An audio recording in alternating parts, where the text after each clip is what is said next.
Hello, good afternoon. My name is Benema Slopodo. I am a OSEP state lead, and today I will be doing the first part of a two-part presentation. Just an update on some of the things that we've been working on at OSEP regarding dispute resolution. I am a state lead, and I'm also the OSEP dispute resolution point person. That is my lead area, and so I support state leads, cadre when I can, and just generally the department around dispute resolution issues.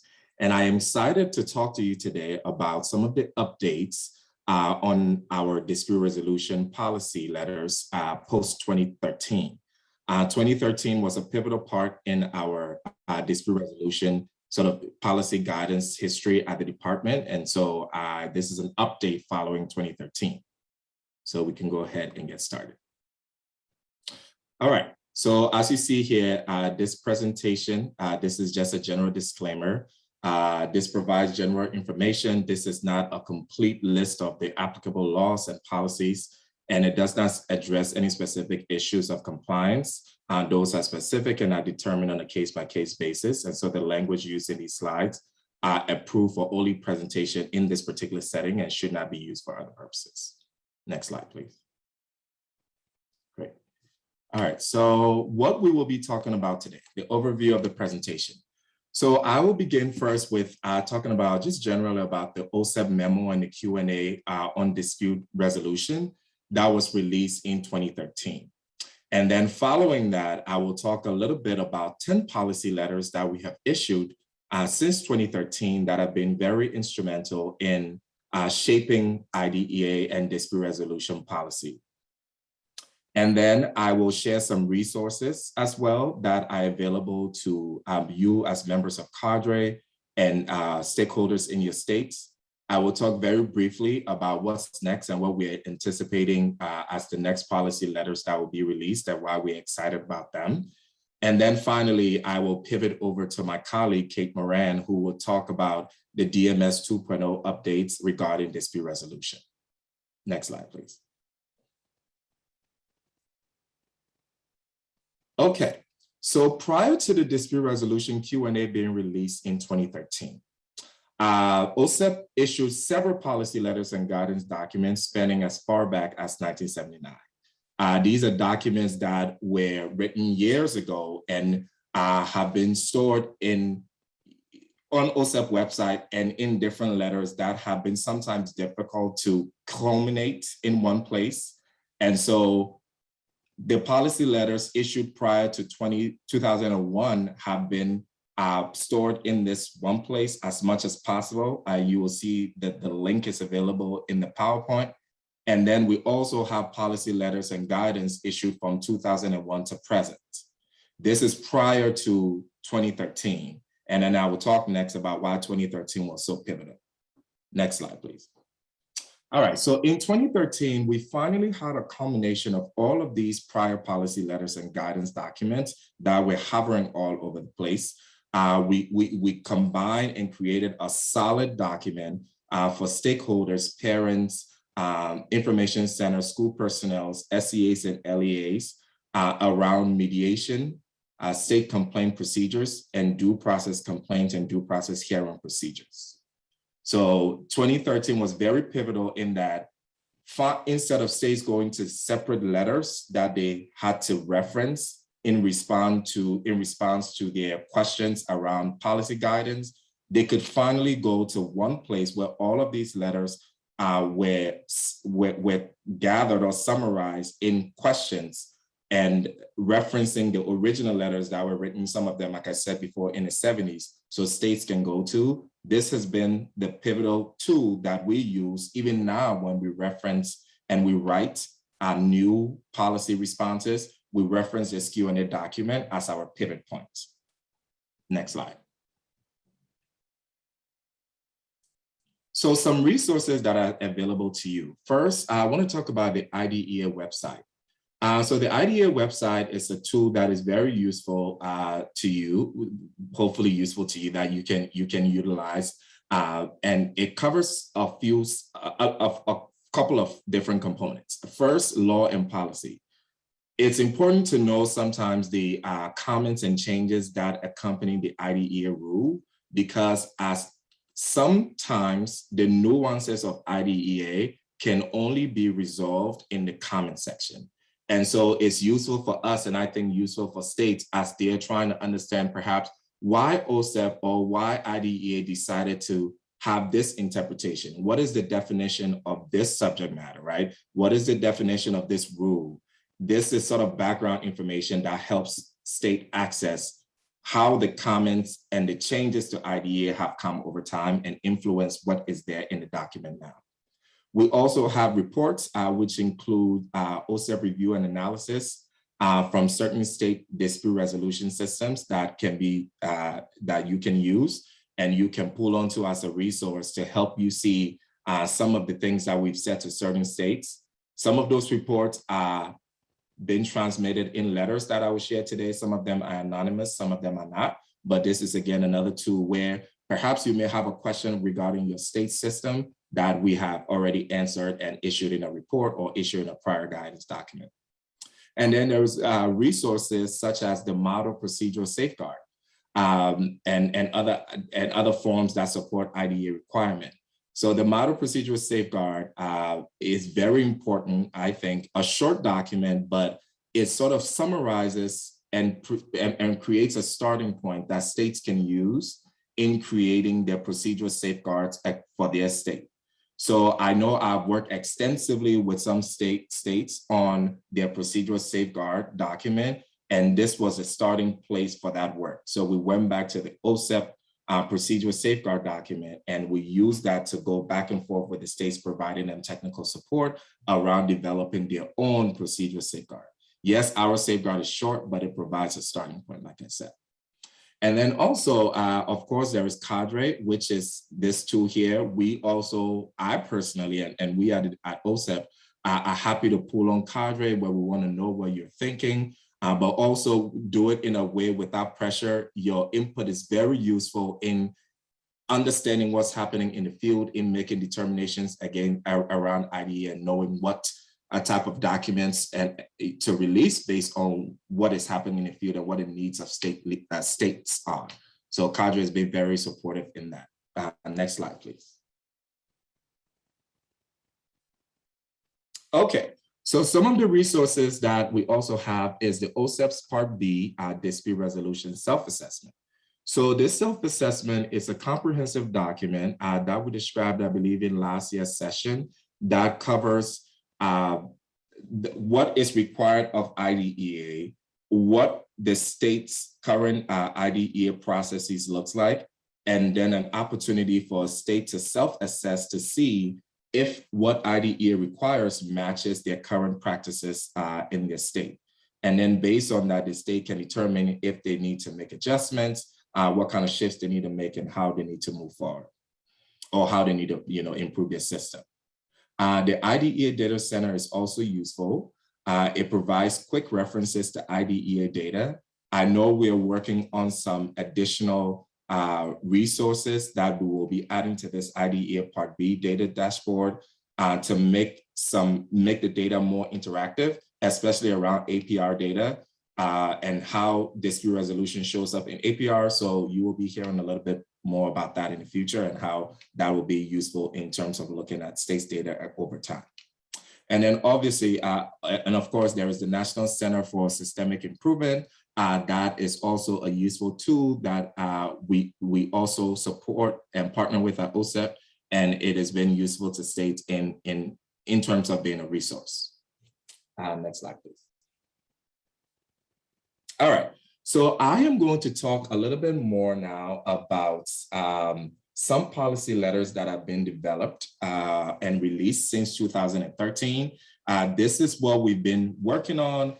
These 10 we found were some of the most popular ones in terms of their range of how many states they impact and how they've been important or pivotal in terms of informing a state's dispute resolution system and improving their system. So the first we'll talk about is the letter to anonymous issued in February of 2017, February 27th. And the issue here was with the New York State. And the issue was, must the state retain and make available to the general public findings and decisions issued in due process hearing and state level reviews conducted pursuant to IDEA? The rule here that we explored is IDEA CFR 300.5.3 D2. Here, the SEA, after deleting personally identifiable information, must make available to the public findings and decisions issued in due process hearings and state level review conducted pursuant to IDEA. Now, regarding the minimum time that the findings should be publicly available, we issued in this letter that we cited 3 years, right? So the findings should be made available to the public. Yes, that is a requirement. The minimum time frame that it should be provided based on other educational data and finance data, especially that needed to be available in a 3-year time frame. This also needed to be available for a minimum of 3 years. However, we encourage states to exceed that 3-year minimum time frame if they want to keep those findings or decisions publicly available, because we find that with the calls that we receive from states, sometimes making that information available can help a parent or an attorney or the LEA, in fact, when they're resolving new dispute resolution issues, serve as a reference point to issues that may have been resolved previously. And then also an exception here is when there is a litigation or case or claim regarding that specific finding, we recommend that or require that that finding be left available to the public until a final decision is made regarding the finding, and then that can be taken down. All right, and to the next one. So this is, oh, no, I'm sorry, number 2. So thank you. Back to the previous slide. Yes, so the next letter is again, letter to anonymous, January 2nd, 2017. Here, the issue was whether it is permissible for a parent to file a due process complaint against an SEA. And I'm sure you guys know now the clear answer to that is yes. Here we reference 300.507 to 516, and then 300.532. Now, OSEP also in its February 15 letter to the state of New Mexico, where the parent filed a due process complaint, we opined, or we issued a letter saying that New Mexico, in that case, the SEA, the parent could file against the SEA, and the hearing officer had the authority to determine sufficiency of all due process complaints filed in that jurisdiction. So if the hearing officer determined that the SEA could be a party, then the SEA could be a party to a complaint. And then to the letter to Zerkel, Mr. Zerkel is one of our popular writers, and we appreciate him so much in just like challenging the thinking and pushing us to, think about IDEA very deeply and sort of release these policy letters that help everyone be more informed. Oops. The slide, something happened on my end. Just keep going. I'll get the slide back. Okay. All right. So then the issue here was what is the timely implementation of required actions in terms of a state complaint and a due process complaint? So regarding the state complaint, the timeline for implementation is 1 year. Now, understandably, here we said that understandably, the period can exceed a year when compensatory education is involved, right? Meaning the services will be delivered outside of the year's time frame, or a parent or an adult student fails to take action that is essential to the implementation of that ruling, or the parties mutually agree to extend the time period over the year. Now, for dispute resolution, for due process complaints, the time frame is the time frame that is issued or prescribed by the hearing officer. Now, it must be completed within a reasonable set time by the state requirements that fits within IDEA, but it also, yes, so it must be a reasonable time, but that reasonable time, which reasonable is always questionable, right? Because what is reasonable? But in summary, reasonable is very fact specific, and it left to the specific facts of that case. So depending on how the hearing officer ruled, if the hearing officer determined that the reasonable time is 1 year, 3 years, depending on those facts, that is the time frame that in due process complaints, the implementation of those required actions should be completed. Now to the fourth letter, which is here, that the SCA complaint resolution, specifically the requirement to issue a written decision. This I find very interesting because we're on 4, so we're on the previous slide. Yes, letter to Lipset. Thank you. This I found interesting because when we did our presentation last week and we gathered data around what the top 5 to top 10 dispute resolution issues that arise within states, not having decisions written, interestingly, was one of the biggest issues that states were, or challenge that states were facing in terms of their IDEA requirement. So yes, IDEA requires that decisions must be in writing, and it must be issued within a 60-day timeline, of course, subject to extensions in certain circumstances. And then it must address each allegation raised in the complaint. It has to have a finding of fact and conclusion, and it has to state the SCA's reasons for that final decision. Now, next slide. Okay, so to the 5th letter. This 5th letter addresses 2 things, a part A and part B. So the first thing is resolution of complaints against the SCA. And then the second thing is how enforcement of those complaint decisions need to be sort of monitored.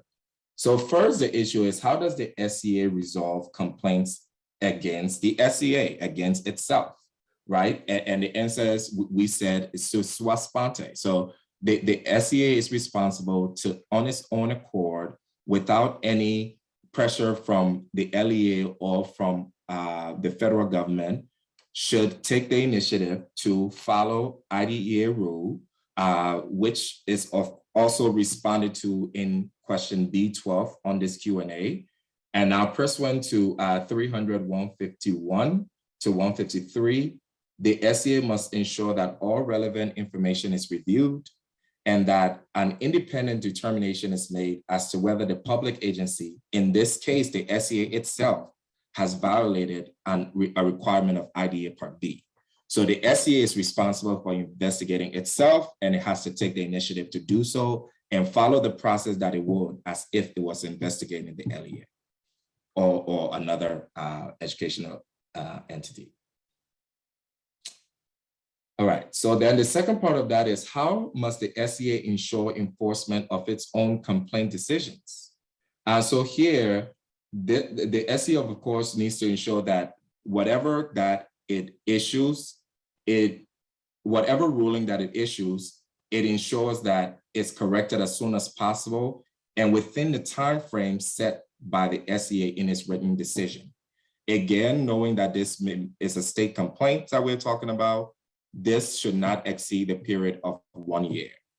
So the SCA needs to ensure that its complaints decisions are being enforced, and it needs to make sure that it needs to be completed within a reasonable time, not to exceed 1 year.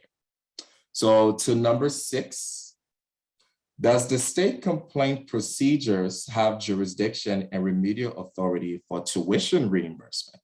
This again is a letter to Zerkel sent out in May 2019, where OSEP said that yes, there is nothing in IDEA that limits the SCA's authority to award tuition reimbursement. So if the SCA determines that it is an appropriate remedy in resolving an IDEA complaint in which the SCA has found that an LEA or even the SCA has denied appropriate services, the SCA can in that jurisdiction issue remedies that include tuition reimbursement. And then to 7, expedited due process hearings and applying the timeline. This was a letter to Fletcher issued in 2018. Here, the issue was whether expedited due process hearings can be expedited, right, or can be extended, and the answer is no. Now, here, pursuant to IDA 300-532, the SCA or the LEA is responsible for arranging expedited due process hearings, which must occur within 20 school days of the date that the complaint was filed. Now, the hearing officer must issue determinations within 10 school days after that hearing concludes. Now, the hearing officer may not grant extensions of expedited due process hearings. I thought there was a nuance here that was interesting that I wanted to share from that letter, because if the school was out of session, pursuant to IDEA, a school day for non-disabled students or students without disabilities is the same as a school day for students without disabilities. So in the case where in an extended school year program was held for only students with disabilities and students without disabilities were not in summer school or were not having a school day, that technically is not a school day. So in this case, the school day is only when all students are having a school day. And so I thought that was interesting. But I thought the distinction here to make is, but what does this look like for the SCA requirement to meet a 30-day resolution timeline, right? Or 45-day hearing timeline. Now, over here, these timelines still stand even when the school is in session or not in session. So the expedited timeline for expedited hearings require a 20-day school day period. And then the non-expedited or standard or whatever you want to call it, due process complaints or hearings, those do not, whether schools are in session or not, those timelines stay in effect. Now to the next letter, which is 8. Oh, still on the same page, not next slide, I apologize. All right, so to the next letter, so this is a letter to, okay, so this is the SCA complaint procedures and compensatory services to redress violations. This is a letter to LIPSET. So essentially, whether OSEP can find, whether OSEP, the state asks OSEP to clarify under what circumstances would it be appropriate for an SCA to consider compensatory education to redress violations it is identified through state complaint procedures under IDEA. And we say that the states in its supervisory authority has the right to ensure that it addresses the failure to provide appropriate services, which includes corrective actions, such as compensatory education or monetary remedies that we've already talked about in a letter to Zokel, and must assure that appropriate future provisions are made for children with disabilities. So essentially, yes, the SCA can issue or require compensatory educational services to redress violations under IDEA. Next slide. All right, we have only 2 more letters. I know I am speeding through them because I have only about 25 minutes. Now, this letter 9 regards mediation. This one was quite recent. This was in 2020. This was regarding whether parties to mediation process, if the parties were required to sign a confidentiality pledge or agreement prior to or as a precondition to begin mediation. And the answer to that OSEP fund was no. 300.506 CFR says that discussions during mediation sessions must be confidential anyway. And so confidential pledges should not be prerequisites for mediation. Mediation also, the public agency is required to ensure that mediation is voluntary on both parts, and then they must not be used to deny or delay a parent's right to a hearing. Now, right before the last one, we also have our questions and answers on Part B resolution procedures released during COVID. That was a hot document that OSEP worked hard on, and in response to the COVID pandemic and to some of the challenges that states were having in their dispute resolution process, considering that schools were closed and we could no longer meet in person. So a lot of those things involved, those policy guidance involved virtual hearings and resolution meetings, whether that parties can agree to extend timelines, like I said, resolution meetings can be held virtually, and that, timelines on a case-by-case basis could be extended. So yes, we're not in a COVID timeline, but there's still, in case we ever go back to that place where we have to go back in quarantine, hopefully never, at least we have some guidance here that has been responsive to something like COVID. And so we can use that as a guidance to build on the next time, if ever something like this happens. And then finally, the last policy letter is IDEA and its use of Part B funds for due process hearings, using IDEA funds to pay due process hearing officers.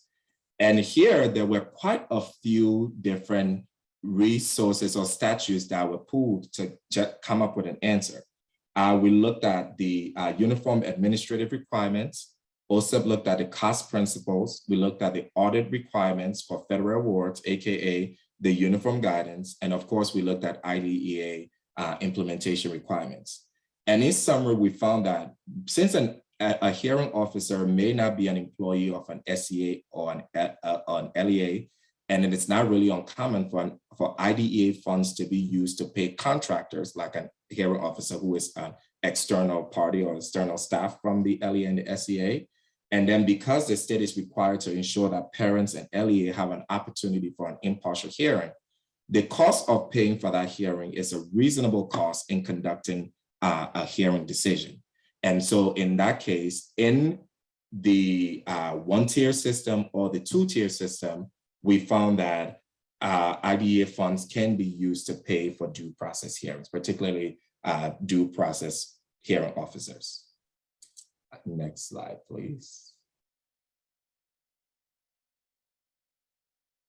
Okay, so some more resources available. So here, this is the Part B dispute resolution COVID-19 Q&A document that addresses, like I said before, the extension of the 60-day state complaint timeline that states on a case-by-case basis have flexibility to do so, provided that it is reasonable.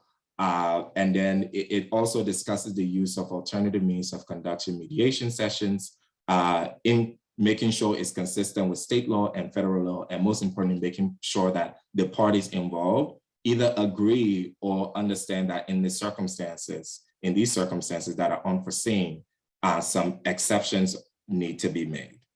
Not at all to violate students' rights, but just to shape things differently, maybe setting, maybe services, things like that in response to COVID-19. Next slide, please. Okay, so what's next? 2021, what are we looking at now? We are looking at the summary judgment question. And the geek in me is excited about this because we received a lot of questions from states around, whether states can use summary judgment to make a final judgment on a parent's claim without a full due process hearing.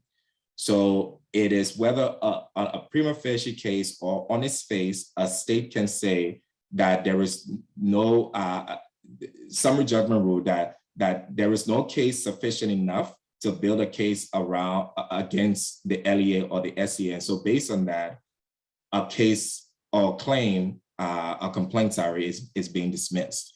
And then the response we have not released yet, but we are doing research and we will have that response to you soon. But the response is grounded in CFR 300.511A, which generally says that whenever a due process complaint is received under IDEA, the parents or the LEA involved in the dispute must have an opportunity for an impartial due process hearing that is consistent with the procedures of IDEA. So it seems like we may be leaning more towards a statement saying that, yes, you cannot use summary judgment to make a final judgment without having a parent's day before a hearing officer. It seems most likely that is the case because the statute is pretty much clear on that, but we will have an answer definitely to you shortly. Now, what happens if both parties stipulate to inclusion of a summary judgment rule? Then does that make it fair, right? Is that then an equitable understanding between both parties that have agreed to issuing summary judgment? The question is the likelihood of a parent agreeing on its own freely, and not coerced, to include summary judgment where its case could be, a parent's case could be potentially dismissed before it's heard. We will see the likelihood of that, but we will have a response to that shortly. Next slide, or final slide. All right, if you have more information, I know this was a jet set. This really was just a refresher on things you already know. And just wanted to talk about some of the policy letters that we've been working on and some of the ones that we're excited and look forward to working on in the future. Now, my name is Benema Slopodo, and my email is available. If you have any questions regarding the presentation or regarding IDEA in general, just send me an email and I will be happy to correspond with you. Thank you so much for your time. And now I will pivot on to Kate. I think a minute over time. Oh, I think you're fine, Benema. That's great. But we did want, if folks do have questions, you can feel free to type them into the chat, or you can use the raise hand feature at this point if you had any questions specific to the policy that's been issued this year for Benema. And if not, we will move to my portion of the presentation. I'm not seeing any hands raised at this time. So we'll start with mine, and then as we get through my presentation, if there's questions for Benema, he'll still be on the line. He's not going anywhere, but we can follow up at that time with him. All right. Well, thank you, Benema. Thank you. Yep. So today what I'm going to be talking to you about is how dispute resolution fits into our new DMS 2.0 process, which is a process that we rolled out last year related to our MSIP monitoring. So you can go to the next slide. This is just my contact information. I am the DMS facilitator within MSIP. I work very closely with Matt Schneer, who is the ADD overseeing this work. And he and I work collaboratively with a team of, I think we're up to 12 staff at this point, it might be 11, working on this very important work. So we'll move to the next slide. Today, what I am going to be talking to you about is what DMS 2.0 is. I'm sure many of you have some questions about that. I'm going to be discussing the 8 key components that we see as integral to our monitoring system. I'm going to talk about the DMS framework that built this monitoring structure. And then I'm also going to talk about the DMS timeline and roadmap for how these activities are going to be carried out with our states. I'll walk you through our current protocols, give you some background on how those are structured, set up, organized. And then I'm also going to talk through the protocols themselves. We've developed 3, one on state complaints, due process, and mediation. And then we'll open it up for some questions after that. I am hearing some, I don't know if it's my presenters or somebody's unmuted, so maybe if we can mute everybody, that would be great. And we can move to the next slide, please. And you'll probably have to hit it twice to have the puzzle pieces come in. All right, so our DMS structure, so the way in which MSIP will be doing our monitoring this year began last October. We revised the way in which we do it to a new structure that encompasses these 8 key components that we see as integral for a state to have for MSIP to be able to evaluate a state system and structure related to their general supervision responsibilities. So we are going to be looking at a state's fiscal management, integrated monitoring, the identification of non-compliance, the sustaining compliance and improvement. So looking at how they're correcting that non-compliance and how results plays into that work that the states have in place. We're also going to be looking at dispute resolution, data in the SPP APR. We will be looking at technical assistance as it crosses over all of these components. And then we're also going to be looking at the implementation of policies and procedures. So all of the structures that states and programs put in place related to these components and how they're actually implementing them. So we feel that once this puzzle comes together, in evaluating that, we would have a very clear picture of a state system and be able to really evaluate them on their compliance with the IDEA regulations. So we'll move to the next slide. We began this work last October in 2020, and we pivoted during the pandemic in February. So in October, we discussed with our states the framework or the components that I just reviewed with you. And then we also have posted this DMS framework that walks through each of the components that I just described with specific definitions, with results that we would see occur if a state has something in place, ultimately leading to that outcome of improving educational results and functional outcomes for all infants, toddlers, children, and youth with disabilities. It's also our mechanism for ensuring that the public agencies are meeting their program requirements under Part B and Part C of the IDEA in looking at how they're carrying out their general supervision responsibilities.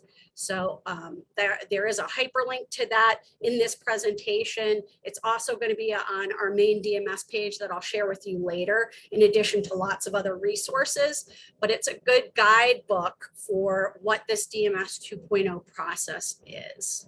Next slide, please. So timelines and phases. We will be carrying out a cyclical monitoring process, which is over 3 phases.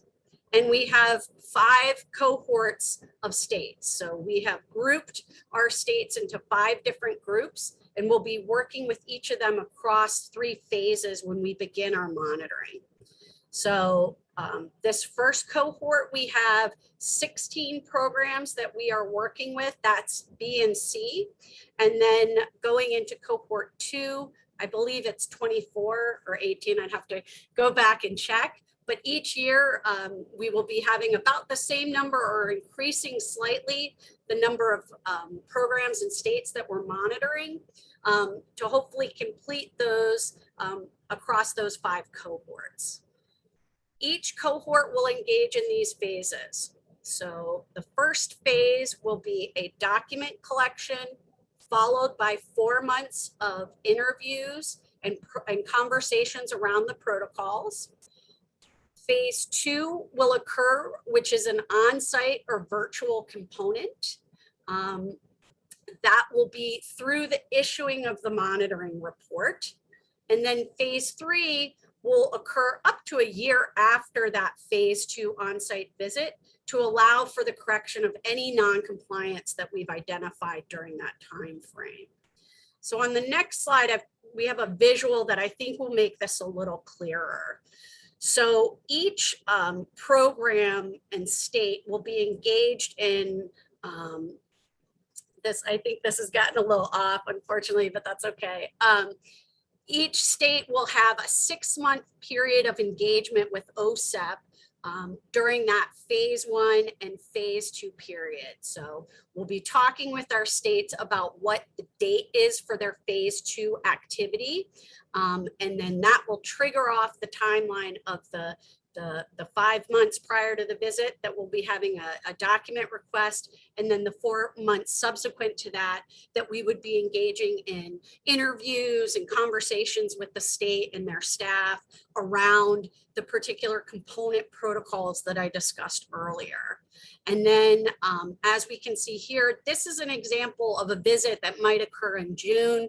They would begin engagement in January with their MSEP monitoring team, spending February, March, and April, having some protocol interviews, and then that on-site and virtual component would occur in June. That visit is slightly different than if anyone was around when we did our previous monitoring or even our most recent. We're hoping to have a little bit of a hybrid, especially since we've gotten more familiar with this virtual environment. We feel like we may be able to engage a lot more stakeholders and conversations during that during our phase 1 activities, and that those may be happening virtually. We also will be working with our states to identify what works best for them. In the past, we had gotten some feedback that spending a significant amount of time, like 5 days in a row, it's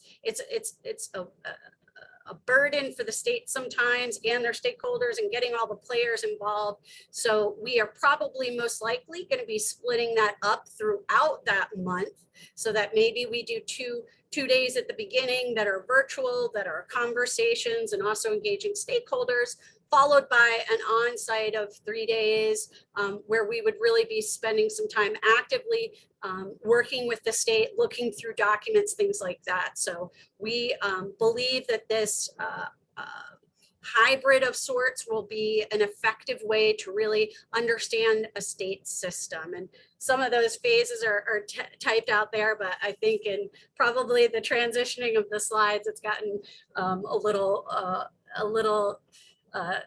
blocked there. So hopefully we'll be able to fix that before we get that posted. But next slide, please.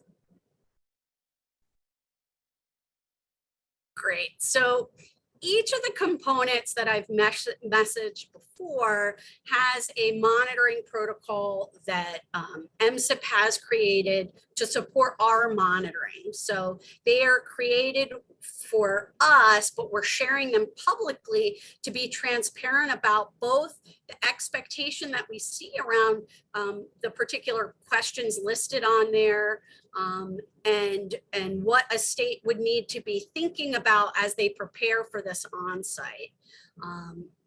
We have a common structure across the current protocols that we have posted.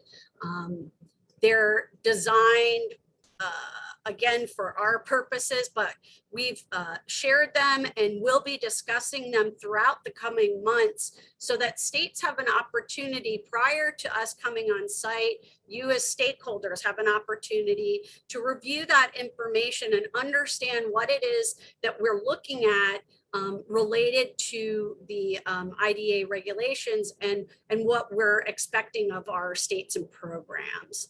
That website there will link to the website that has all of our protocols and the currently released information, which is cohort 1 and cohort 2. So that schedule, those states that are going to be in that are posted right now.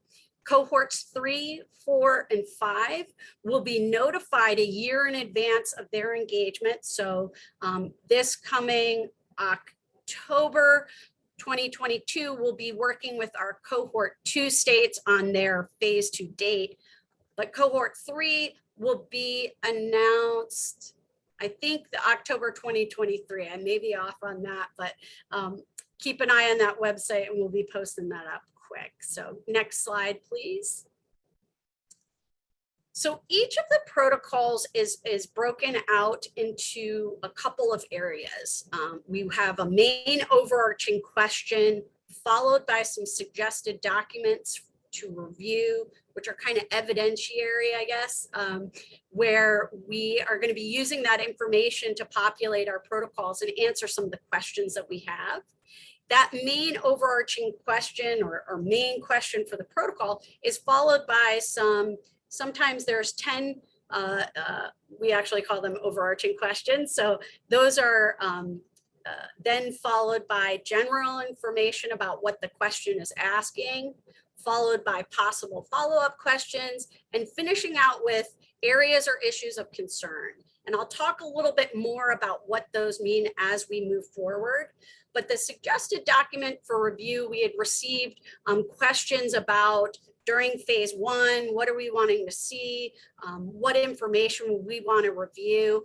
And we really wanted to clarify that phase one document review and things that we would be using in relation to our protocols are really about policies and procedures. So that component related to implementation, we're looking at during phase two. Next slide, please. So this is a sample of the state complaint protocol.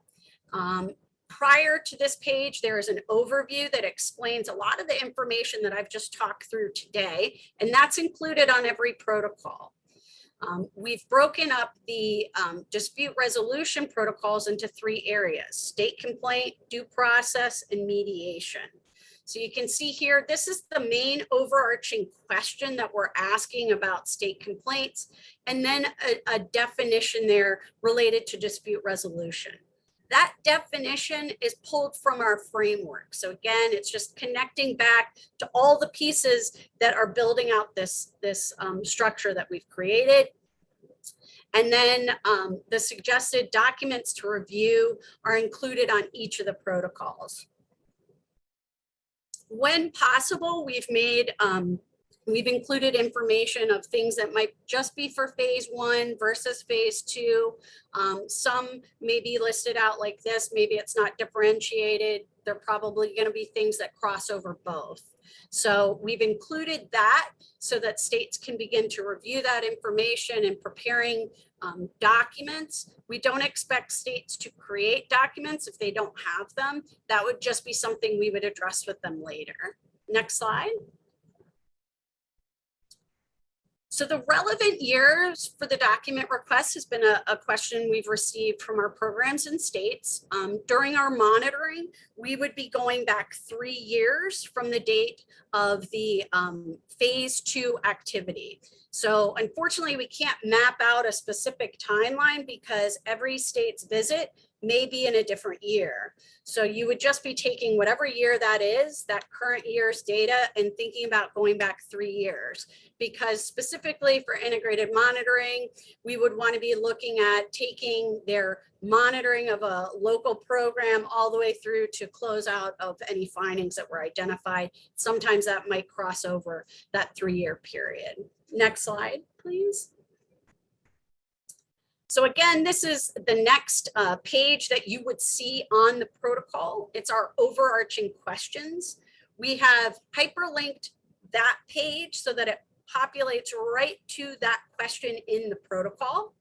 Also, you'll notice what we have tried to do is link the relevant regulations to the question that's being asked, in addition to the some relevant Q&A questions that both stakeholders and internally will be useful when we're looking at the questions. So in previous times, a state may ask, well, why are you asking this question? Where is it coming from? Where is this in the regulations? We're trying to be very clear of where these questions are coming from and why we're asking them. Next slide, please. So this is what a questions, as we get into the document, this is one of the overarching questions. You'll see there that it has the relevant regulations followed by any supporting document that we thought was relevant. And then we get into general information. So we have combined these so they are Part B and Part C. Some of our other protocols, it's a little bit more of a straighter line. With the dispute resolution protocols, there was a lot more nuance. So we've added things that would say Part B applicable, Part C applicable, Part C programs who have adopted Part B due process hearing requirements, things like that, so that it's specific of who the information is relevant to. The general information section is outlining what the question is getting at. So it's going to be helpful to the reader to understand, well, what is this question really asking and what is the expectations around it? So how does the state ensure that the parents and others have access to the state's model state complaint form under Part B?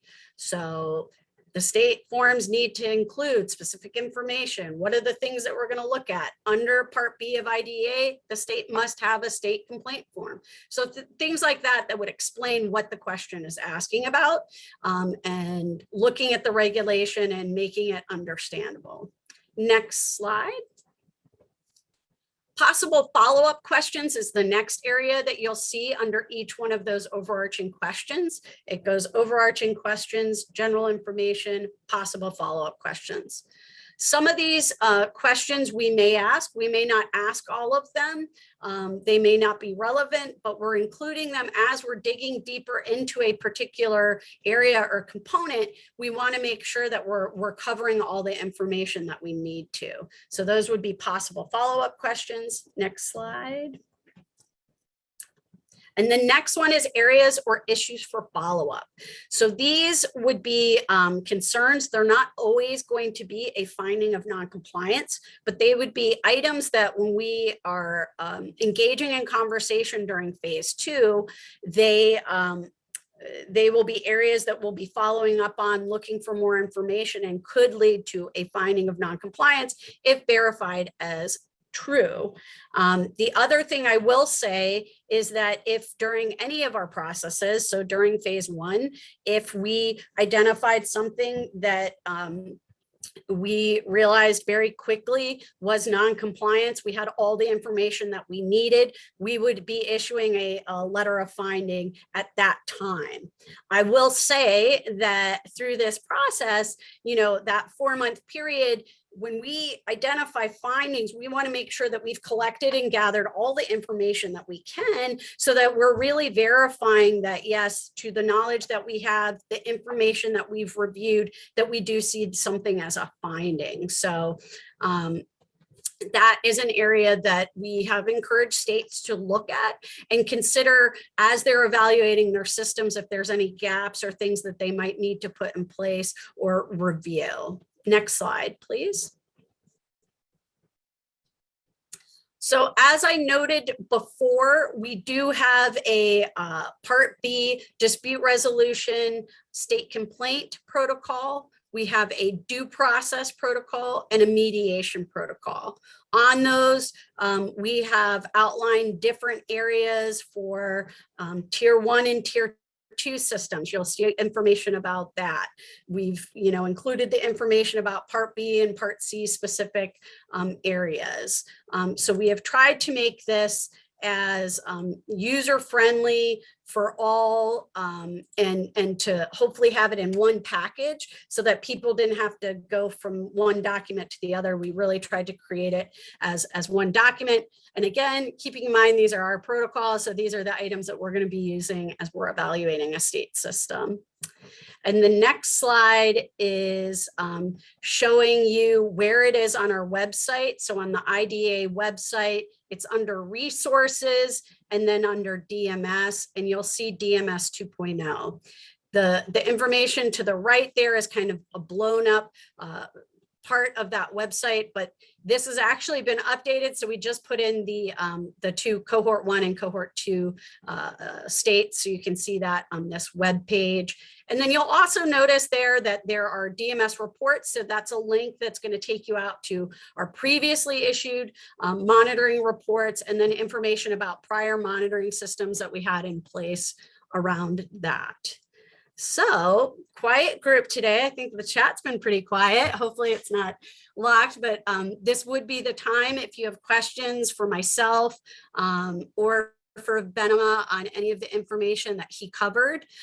We will be having component leads in dispute resolution across all of the teams. They'll be working on evaluating the state system and using these protocols. And we work closely with Benema within MSIP to ensure that we're all working together on this information. So I do see that they've put in a session evaluation survey in the chat, but are there any questions at this time?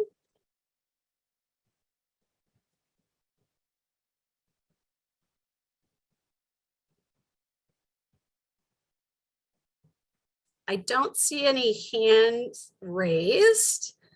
Good Great. Okay. They always say to wait 6 seconds. So I did.